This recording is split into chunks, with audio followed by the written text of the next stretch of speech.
As you come up to 10, that is their God. That is 10. That is the hermaphrodite. But if you stop at 9 and you skip to 11, skipping God, then you are a Luciferian. Because 11 is the number of the magician. It's the one step above. Once you have accomplished the tree of life, you are now the magician. You are one above 10. But they're doing it by skipping God. That's the symbolism of 9/11.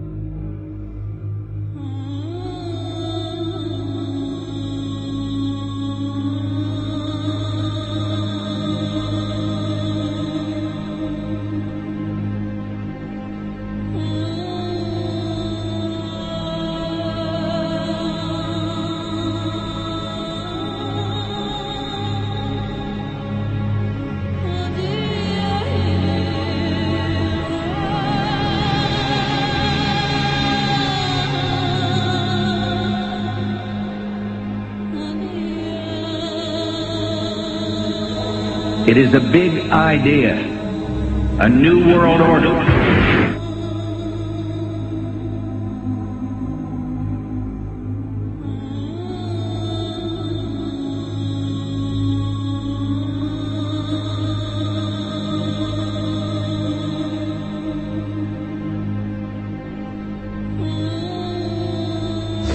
A lot of assignment. We were supposed to kill 2 birds with 1 stone.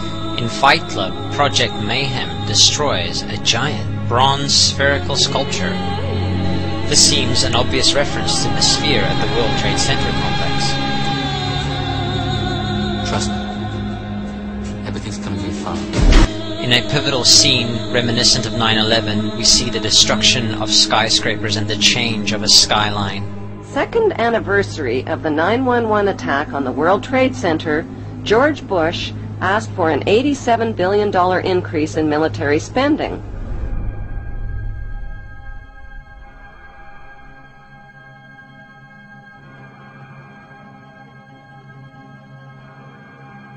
In 1904, Crowley would receive the Book of the Law soon after meditating in the King's Chamber of the Great Pyramid.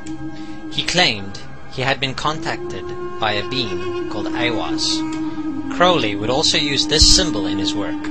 Some of its meanings are said to include a reference to the number 77 in Hebrew and a connection to the god Pan. Crowley made this drawing of a non-human intelligence he saw during a ritual. Synchronous 23 has made the connection between Aiwas and the Wizard of Oz, and has further pointed out the similarities between Crowley's grey alien-like drawing and the depiction of the projection of the Wizard of Oz in the film version. The much overlooked theory has been put forward on the internet that when we are looking at George W. Bush, we are actually seeing Aleister Crowley's grandson. I have suggested that this video footage of George W. Bush reading the pet goat, coinciding with the start of the 9/11 mega ritual, is in fact a dedication of the 9/11 mega ritual to the great god Pan by Aleister Crowley's grandson.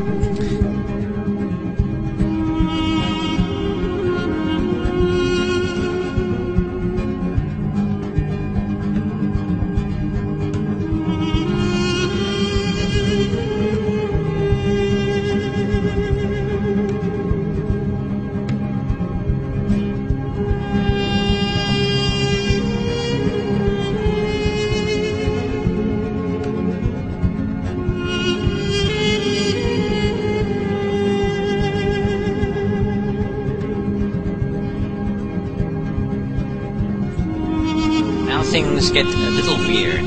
This is the 1978 version of The Wizard of Oz, The Wiz. Again we see the Emerald City connected to New York. On arriving at the end of the Yellow Brick Road, Dorothy and her companions go through the circular portal. Through the door we see 3 pyramids. Behind the pyramid shape, in between the pyramid pillars of the World Trade Center, we see the sphere, the representation of the Kaaba.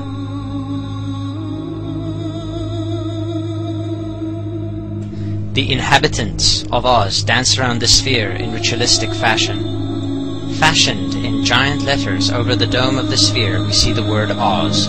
Oz, symbols of Pan and Aiwas, seen smack at the heart where the new Aeon was ushered in, and where the Stargate was opened.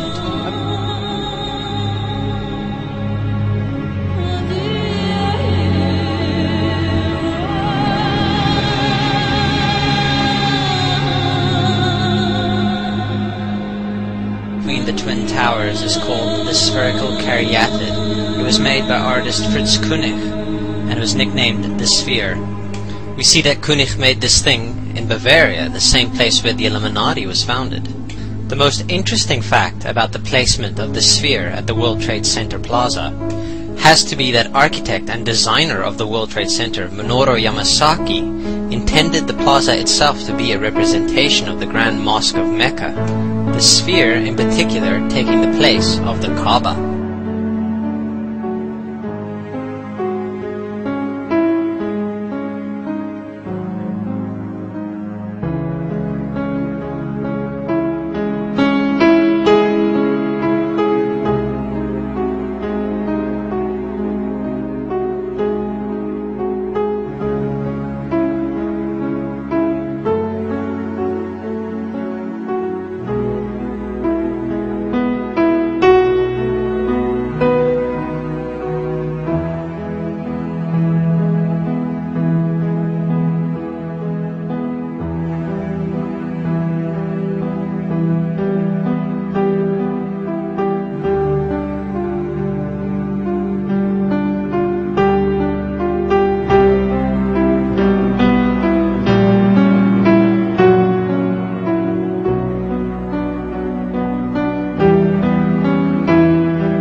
So, my friends, it's time you start placing your faith and your dedication to the one and only God, the everlasting creator of everything on earth and in the universe.